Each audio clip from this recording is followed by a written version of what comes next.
Epístola de Paulo aos Romanos, capítulo 15. Eu gostaria de convidar os irmãos a se colocarem em pé e nós vamos fazer a leitura responsiva. Mantenha essa Bíblia aberta até o término da reflexão. Eu vou estar lendo os versículos pares e vocês lerão os versículos ímpares. Observe porventura se tiver alguém ao seu lado que não tenha trazido a Bíblia, compartilhe para que a gente possa acompanhar a leitura desse texto. E certo estou, meus irmãos, sim eu mesmo, a vosso respeito, de que estáis possuídos de bondade, cheios de todo o conhecimento, apto para vos admoestardes uns aos outros.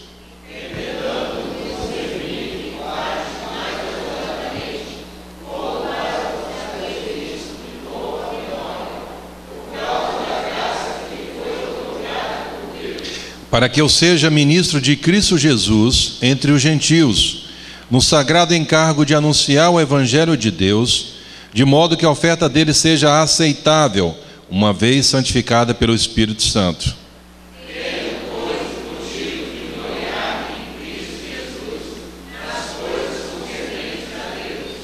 Porque não ousarei discorrer sobre coisa alguma, senão sobre aquelas que Cristo fez por meu intermédio, para conduzir os gentios à obediência por palavras e por obras,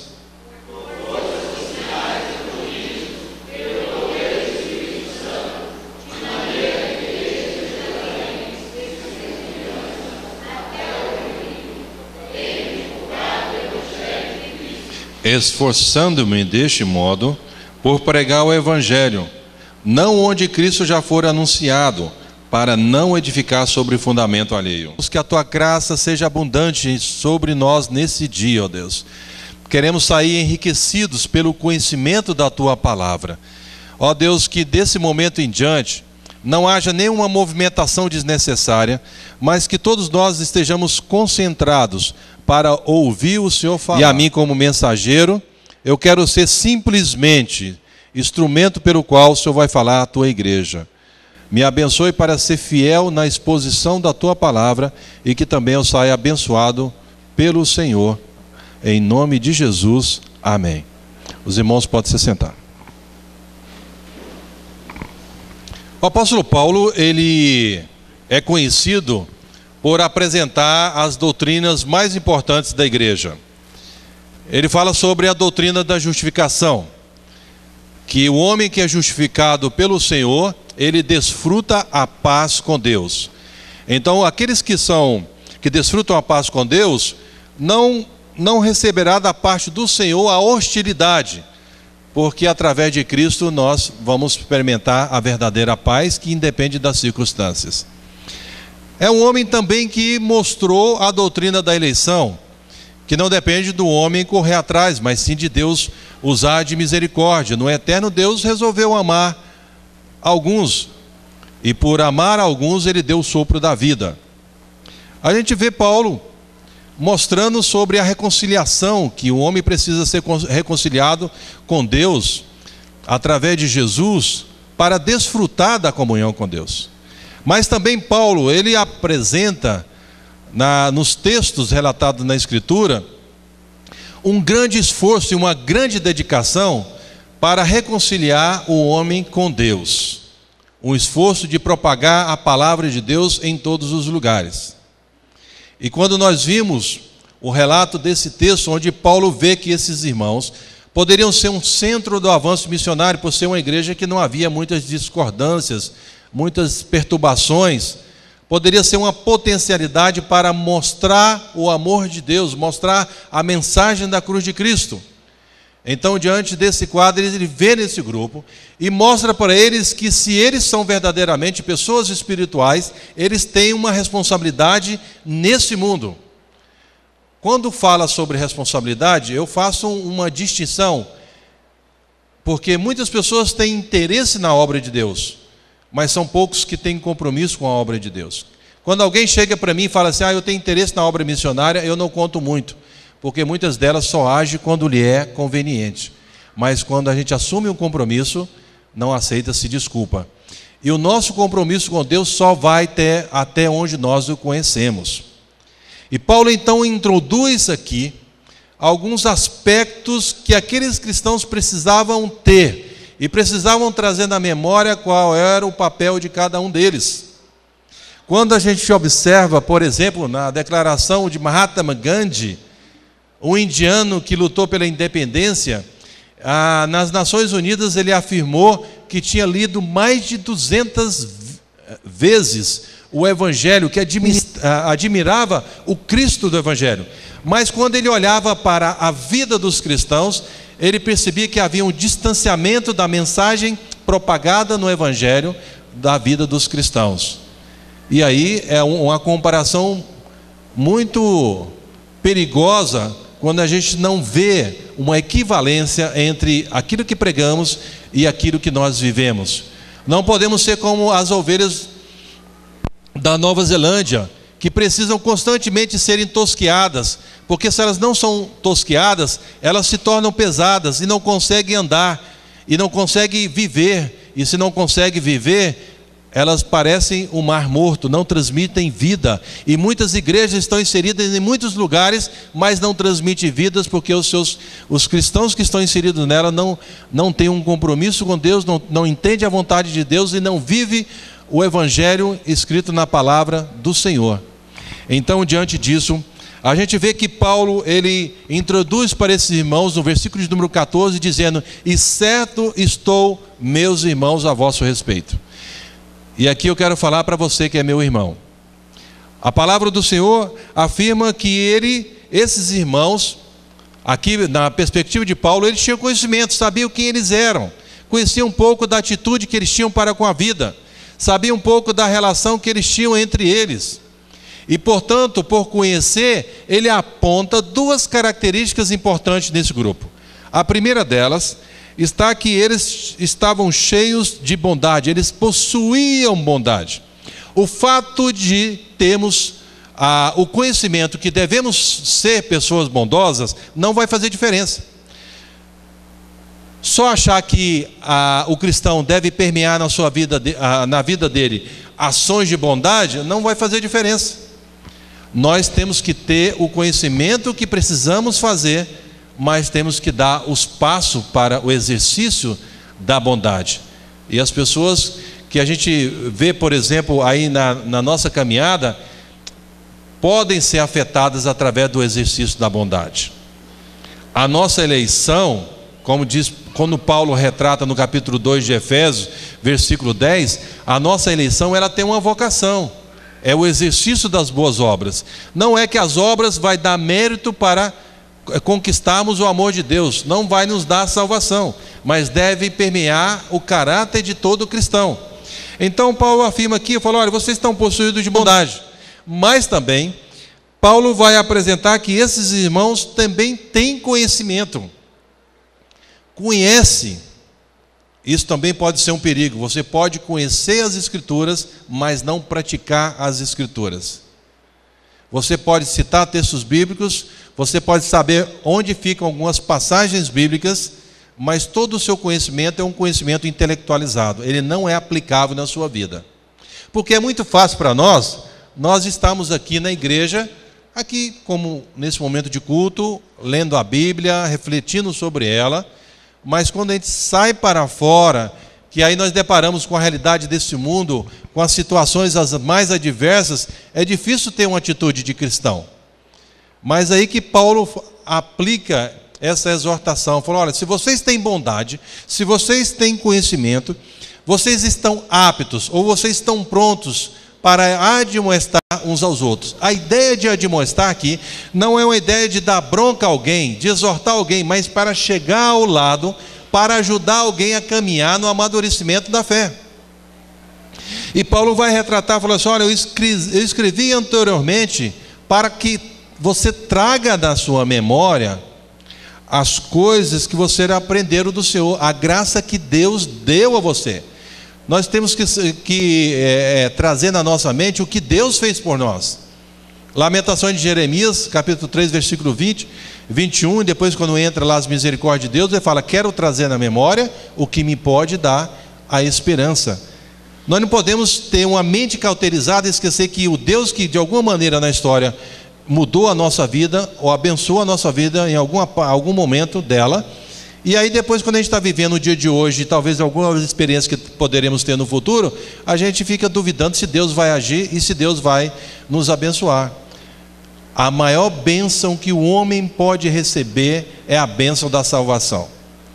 Porque você pode ter tudo, mas no dia eterno, se você não tiver a salvação, você vai direto para o inferno com tudo que você tem ou tudo que você não tem. Mas se você não tiver nada, mas tiver a graça de Cristo no seu coração, se você tiver alguma coisa ou não tiver nada, mas tiver a graça de Cristo, você vai desfrutar das insondáveis riquezas de Cristo para todo sempre. Então Paulo, ele fala no versículo de número 15, fala: lembre do que você recebeu como graça de Deus. Mas para que Paulo traz na mente desse pessoal, a lembrança da graça de Deus? Para quê? Qual é a finalidade de tudo isso? O verso posterior vai apresentar que para que tenhamos em nossa mente que nós temos uma responsabilidade nesse mundo para nos tornarmos ministros de Cristo Jesus. Veja no versículo de número 16. Não está falando aos pastores, aos evangelistas, aos missionários, ou aos obreiros, ou outra nomenclatura que assim possa usar para esse grupo, mas todos nós que fomos alcançados pela graça de Deus, devemos assumir o papel de ministro de Cristo Jesus. Onde nós estivermos, nós devemos ser os proclamadores da mensagem do reino de Deus. Ah, pastor, mas eu não sei falar, não fiz seminário. Mas que a sua vida fale muito mais alto do que a sua voz. O seu testemunho fale muito mais alto. Eu lembro que alguns anos atrás, o meu sogro era uma pessoa muito crítica aos cristãos. Ele falou: olha, eu não acredito que Deus exista, não acredito que Jesus te ama, que Deus abençoa. Essa conversa que os crentes têm, para mim, é uma grande besteira. Eu acredito que existe um Criador que criou o mundo, foi embora e nos deixou lascado aqui. Era a ideia dele. Ele era era analista, crítico, trabalhou no Supremo Tribunal Federal em Brasília, então analisava os documentos, ele era muito crítico. E ele falou assim: olha, eu gosto mais do Marcos Agripino, o único defeito dele é ser crente. Aí eu falei com a minha esposa: vamos mudar a nossa forma de falar, de testemunhar. Vamos viver intensamente o nosso testemunho. Depois de quase 11 anos, eu recebo uma ligação onde ele diz: Marcos, eu fui invadido pela graça de Deus e não tive como resistir. Eu quero convidá-lo para o meu batismo. Não desista da oração, irmãos. Não desista. E eu fiquei surpreso, porque essa é uma frase que muitas vezes quando a gente vai para um presbitério, né, quando a gente vai ser ali analisado para ser ordenado, a gente grava algumas frases que a gente sabe que o pessoal vai perguntar. E ainda mais essa, né? Ele usou um termo que a gente fica decorando, né? Invadido pela graça de Deus, a graça irresistível de Deus. E ali ele foi batizado e hoje é um cristão que segue os preceitos de Deus e evangeliza. Então, quando Paulo afirma que nós devemos assumir um papel, ele também define qual é o grupo. Veja que no versículo 16 ele fala assim: olha, você deve ser um ministro de Cristo Jesus, focado para quem? Para os gentios. Quem são os gentios? São pessoas que não são crentes. Nós temos que gastar tempo, veja bem, não é ser modelado pelos não cristãos, mas modelar a vida dos não cristãos. Nós temos que concentrar os nossos esforços, nossos recursos para o que temos aprendido aqui, evangelizar lá fora, fazer a missão lá fora. Tem hora que a gente fica gastando muito tempo com um crente ruim, que não quer crescer e não quer desenvolver, e ainda fica atrapalhando quem quer crescer e quem quer desenvolver. Então Paulo fala: olha, foque essa pessoa, o gentio. E ele mostra aqui, olha, no sagrado encargo de anunciar o evangelho de Deus. Mostrar o evangelho de Deus não é mostrar a mim mesmo, não é mostrar a minha igreja, porque quando a gente mostra a nós mesmos, nós mostramos todas as nossas deformações de caráter. E todos nós temos deformação de caráter. Uma coisa muito simples para você conhecer um pouco do cristão é colocar ele para jogar bola, quem gosta de jogar bola. Ali você fica sabendo quem é os crentes. Eu já tive umas 2 experiências de futebol que foram terríveis. 2 líderes da igreja no futebol começaram a brigar, um pegou uma faca e saiu correndo atrás do outro. Verdade, irmão. Não foi que eu ouvi, não. Eu estava lá e vi. E no outro momento, em semanas depois, 2 diáconos começaram a brigar. Eu fui separar e um estava dando um chute no outro, acertou na minha barriga. Do jeito que bateu aqui, o povo caiu, né? Aquela falta de ar. Você ri porque não foi você que levou o chute, né? Eles eram do meu tamanho. Então a gente tem que mostrar o Evangelho de Deus, mostrar a Deus porque Ele é perfeito. Não mostrar porque tem gente boa lá na nossa igreja, um pessoal bacana, legal. Não é isso. A gente tem que apontar as pessoas para a cruz de Cristo. E é interessante que quando as pessoas começaram a converter, naturalmente Paulo estava mostrando aqui que o Evangelho de Cristo, quando vem, ele arrebenta o coração do homem. Pessoas começaram a converter. É a obra do Espírito Santo. Mas começou a aparecer o que eu chamo, e falei hoje de manhã, os críticos de plantão. Os puritanos aqui. Não, esse pessoal que está convertendo, eles precisam passar pelo cerimonial da circuncisão. Todo o processo da circuncisão. A maior circuncisão que um homem pode passar é a obra do Espírito Santo, é a circuncisão do Espírito Santo. É a mudança de coração. É o Espírito Santo vindo e fazendo um grande tsunami, arrebentando tudo, arrebentando todas as barreiras, arrebentando qualquer coração que possa tentar querer resistir à graça de Deus. E não se coloque na quarta pessoa da Trindade, porque não existe a quarta pessoa da Trindade. Tem Deus Pai, Deus Filho e Deus Espírito Santo. A obra é do Espírito Santo. O seu papel é cumprir a missão de proclamador, é missionar as virtudes de Deus em todos os lugares. E cabe a Deus converter o coração. Eu não sei quem vai quem vai converter, nem você sabe. Alguns até falam, né, que é meu filho na fé, converteu comigo. Eu fico pensando, quem converteu com você? Eu não vi você sendo crucificado e morto e ressuscitando. E para piorar, em muitas igrejas, quando o evangelho vai crescendo, a obra vai crescendo, aí começa também a crescer os críticos de plantão. Gente, se você não está fazendo, saia da frente quem está fazendo. Porque senão vai fazer igual a oração que um pastor amigo meu, e eu ouvi dele esse testemunho. Ele falou que cansava de orar para Deus abençoar um irmão que atrapalhava o avanço da obra de Deus. Orou para Deus abençoar de várias maneiras. Ele cansou de orar, não sabia nem mais como orar. Aí ele perguntou a um pastor mais idoso, mais experiente, falou: pastor, não sei, o irmão lá é uma pedra de tropeço, ele atrapalha toda nova ideia que ele vai implementar. Ele fala: não dá certo, não funciona, aqui já tentamos, e deixa do jeito que está. Aí o pastor fala assim: muda a oração. Falou: mas como é que eu vou mudar a oração? Muda a oração, pede para Deus promover esse irmão mais rapidamente, para desfrutar das insondáveis riquezas de Cristo mais rapidamente. Senhor, leva para junto de ti. Tem hora que dá vontade de orar assim, né? Senhor, leva para junto de ti, porque aqui na terra ele está atrapalhando, ele é pedra de tropeço. Então a gente vê aqui que o homem não precisa de maquiagem, ele precisa de uma cirurgia, que é a cirurgia do Espírito Santo. Então Paulo critica essas pessoas que querem obstruir ou criar cerimoniais para aqueles que estão convertendo. Mas Paulo também apresenta, então grave bem. Primeiro, nós temos uma responsabilidade e assumimos o papel de ministro de Cristo Jesus. A segunda responsabilidade, no versículo de número 18, vai apresentar que nós temos a responsabilidade de conduzir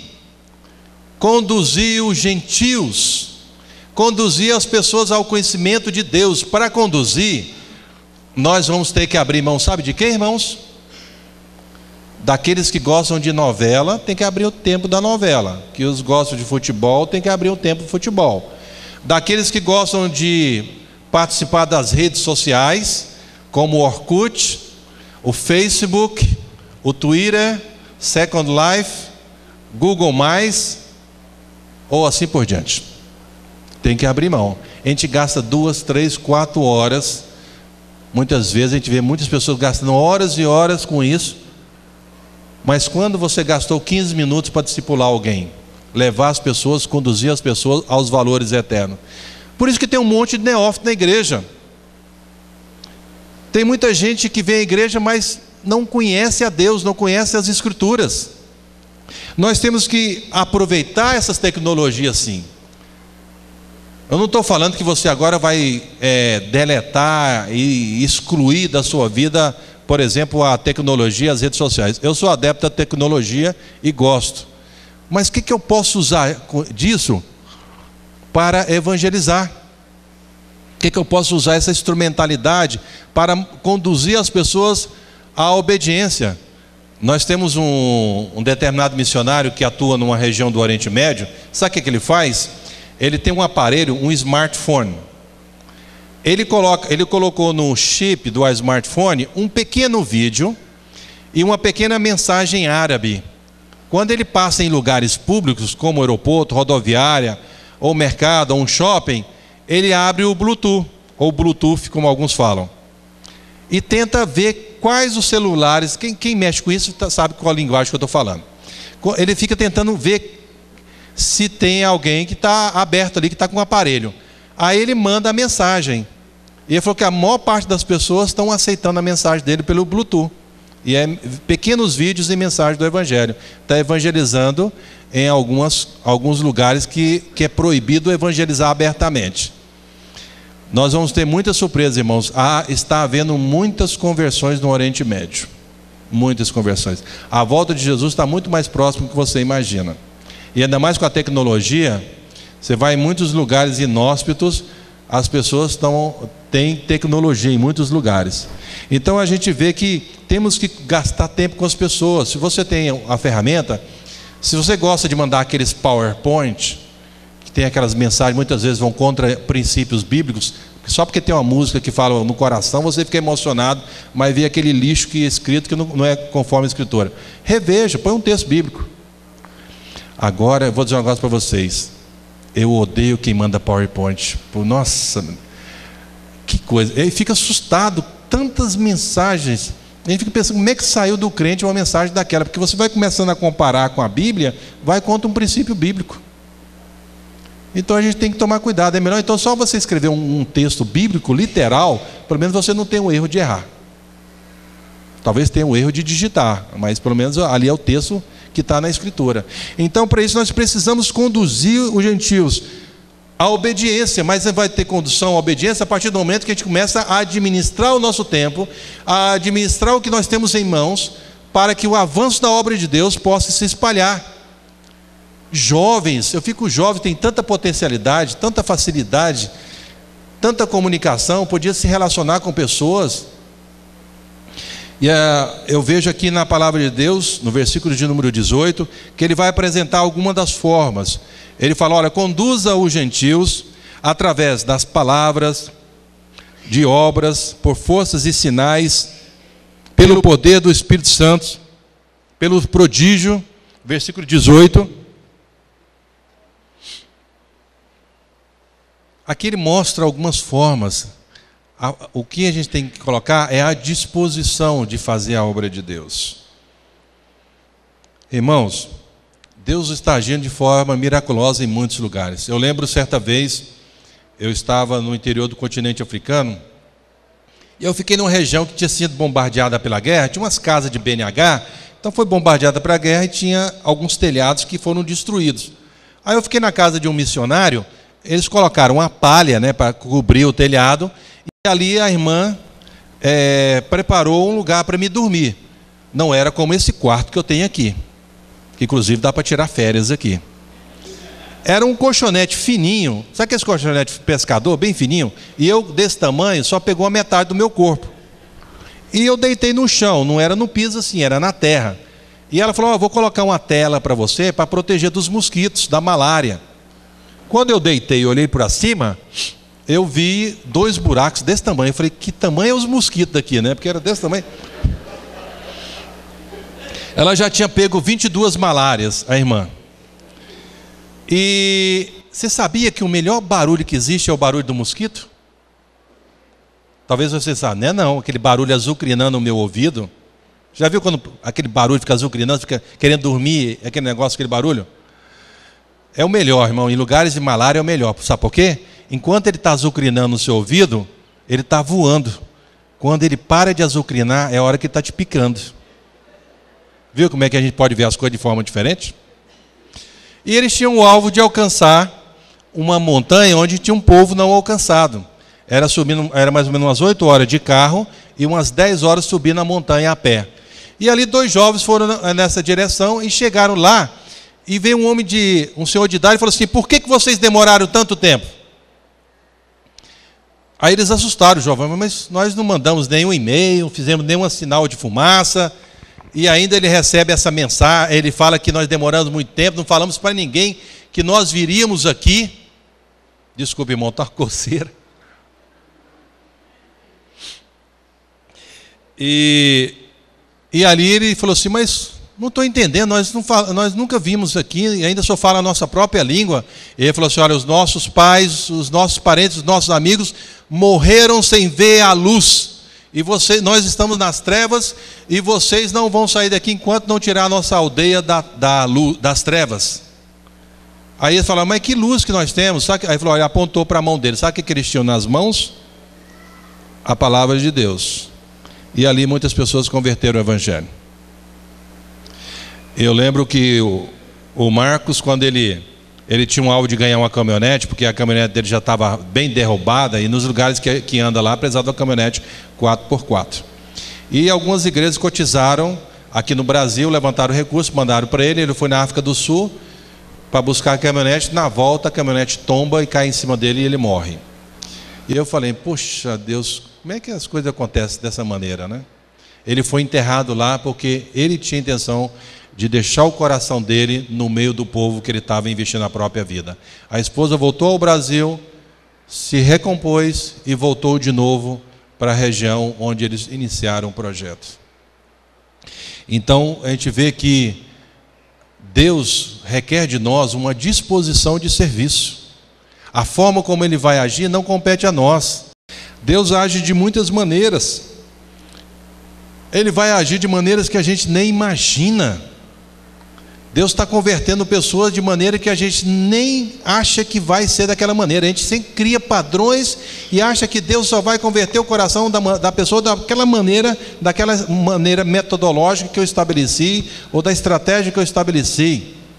Deus é muito mais criativo do que a gente. Deus age e está mudando o coração de pessoas que a gente nem imagina, em muitas partes do mundo. Na Ilha Fiji, estava na iminência da guerra civil. Aí o que aconteceu? O líder do país falou assim: só os cristãos têm a condição de impedir uma guerra civil, e desafiou a igreja a se unir para não permitir a guerra civil. Com isso a igreja se uniu e o país não entrou na guerra civil, e vários líderes, inclusive o presidente, converteu o evangelho. A forma como Deus age, ela transcende a nossa capacidade de imaginar como Ele vai fazer as coisas acontecerem. Então, quando a gente vê, por exemplo, Paulo apresentando aqui que nós devemos conduzir aos gentios por palavras, por obras, por forças, sinais e prodígios, pelo poder do Espírito Santo, que para que o evangelho seja divulgado, não se enquadre, deixe as coisas fluírem, use todas as formas, todas as maneiras para pregar a mensagem mais importante que um homem pode receber. A mensagem mais importante que um homem pode receber é a mensagem da cruz. Talvez você gostaria de ganhar um presente. Talvez alguns gostam de ganhar um presente grande, como talvez a casa própria, ou ganhar um carro, ou ganhar uma moto, ou ganhar um smartphone de última geração, ou um iPad, ou um iPhone, ou qualquer que seja, ou um BlackBerry, alguma coisa assim, ou outras coisas menores. Mas nenhuma dessas coisas vão conduzir ao eterno. Nada disso vai conduzir ao eterno. O que vai conduzir é a mensagem da cruz. Então o que o homem precisa receber é a mensagem da cruz. É missionar as virtudes de Deus. Quando Paulo escreve, na Epístola de Pedro, melhor dizendo, capítulo 2, versículo 10, fala: vós, porém, sois raça eleita, sacerdócio real, nação santa, povo de propriedade exclusiva de Deus. Alguns colocam ponto final, mas o texto continua: a fim de proclamardes as virtudes daquele que vos chamou das trevas para a sua maravilhosa luz. Nós somos eleitos de Deus para uma vocação, para sermos proclamadores. A palavra virtude significa excelência moral, o caráter de Deus. Então nós somos eleitos de Deus para mostrar o caráter de Deus ao mundo, em todos os lugares. Essa é a nossa função. Mas Paulo também apresenta a terceira responsabilidade que devemos assumir. Versículo de número 20, ele introduz dizendo que deve ter um esforço, a responsabilidade de esforçar, esforçando-me deste modo por pregar o Evangelho. A ideia do esforço não é um desgaste físico em pregar o Evangelho, mas para sentir privilegiado em transmitir a mensagem mais importante que o homem pode receber.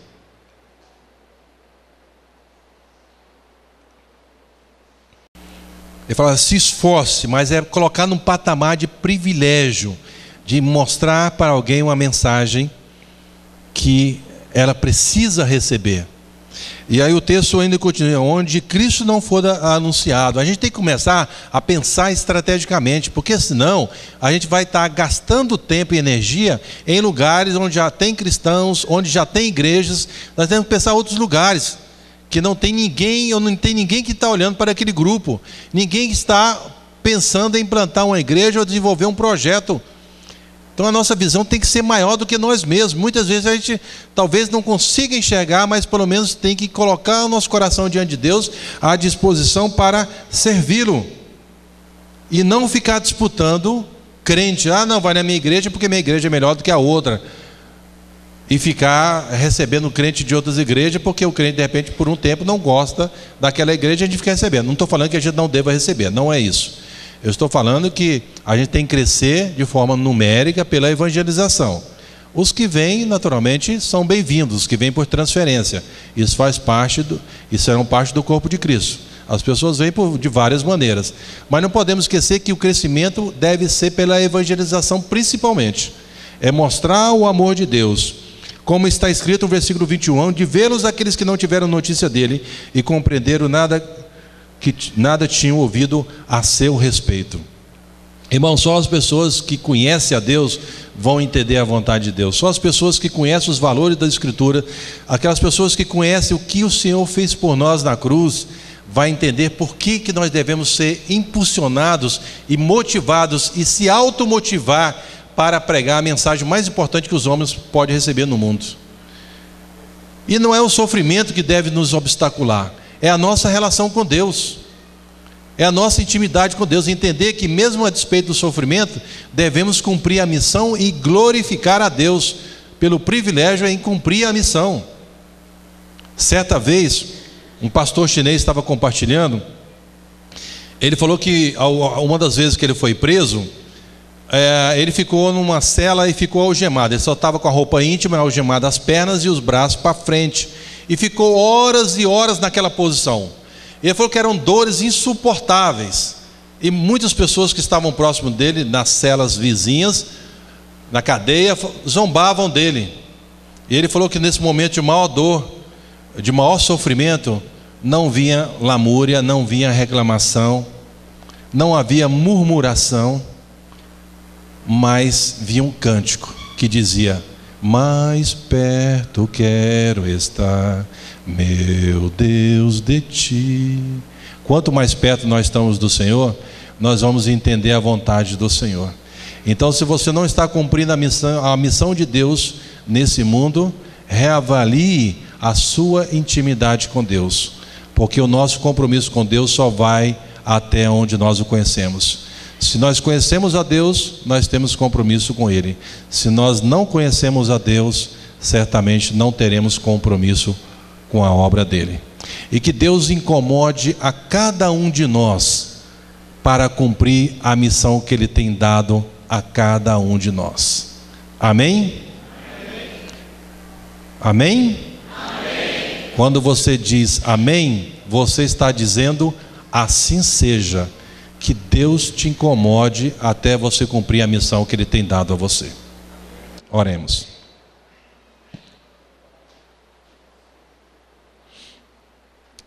Pai, obrigado por tua palavra, porque ela sempre nos exorta, nos ajuda a corrigir a nossa caminhada. Eu peço que, em nome de Jesus, o Senhor perdoe o pecado de cada um de nós, porque quando nós não cumprimos a missão dada a nós, nós estamos pecando contra o Senhor. Portanto, carecemos da tua misericórdia e da tua graça. Ajuda-nos, ó Deus, nos dê uma visão muito maior do que nós mesmos. Nos dê uma visão ampla. Tire do nosso coração qualquer tipo de reclamação e murmuração. Leva-nos a refletir se nós não estamos obstruindo o avanço da obra do Senhor. Queremos estar a favor. Queremos, ó Deus, contribuir. Queremos investir. Nós queremos ir. E queremos apoiar aqueles que estão indo. É em nome de Jesus que eu lhe peço e agradeço por tua palavra. Amém.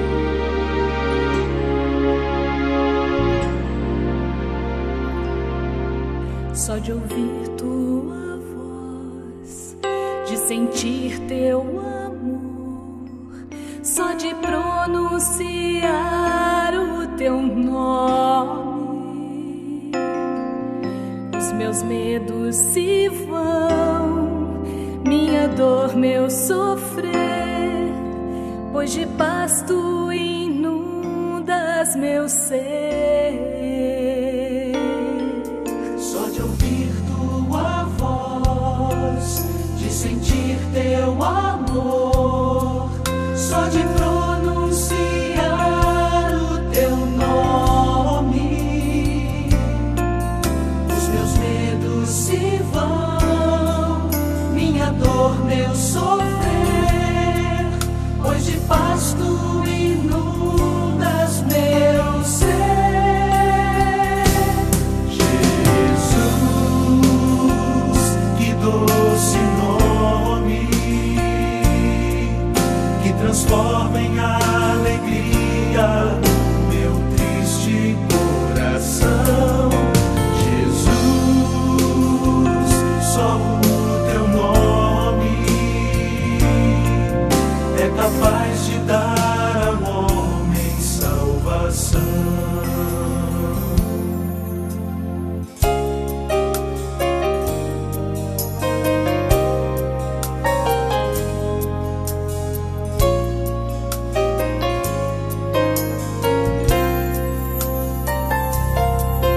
Só de ouvir tua voz, de sentir teu amor, só de pronunciar o teu nome, os meus medos se vão, minha dor, meu sofrer, pois de paz tu inundas meu ser. Jesus, que doce nome,